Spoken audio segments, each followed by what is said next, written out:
সারা ভারতে এসআইআর হচ্ছে, কোথাও ঝামেলা হচ্ছে না, শুধু হচ্ছে বাংলায়। এর উত্তর কি বলুন তো? শুনুন বঙ্গবাসী। সারা ভারতে সতীদাহ, পর্দা প্রথা, বিধবা নির্যাতন হচ্ছিল, ঝামেলা হচ্ছিল শুধু বাংলায়। সারা ভারতে ব্রিটিশ শাসনে সব ঠিকই চলছিল, সশস্ত্র ঝামেলা হচ্ছিল গোটা বঙ্গে। আর সেই ঝামেলা এতই তীব্র যে তাকে ভাঙার জন্য 1905-এ বঙ্গভঙ্গের চেষ্টা এবং পরবর্তীতে রাজধানী স্থানান্তরকরণ। সারা ভারতে জমিদার জোদ্দারেরা ভালোই করে কমে খাচ্ছিল, শুধু বাংলায় নকশালবাড়িতে গড়ে উঠল প্রতিরোধ। দুঃখের সাথে বলতে চাই, সারা ভারত বাংলার কাছে, বাঙালির কাছে যতটা ঋণী, তার অত্যাচার বাঙালির প্রতি ততটাই বেশি। এই অঞ্চল যতবার রাজনৈতিক বলি, দাঙ্গার বলি, বঞ্চনার বলি, দুর্ভিক্ষের বলি, দেশভাগের বলি হয়েছে, অন্য কোনো প্রদেশ কি হয়েছে?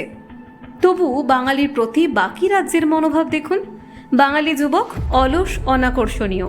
বাঙালি যুবতী যৌন বস্তু আর কালা জাদুকররা ডাইনি।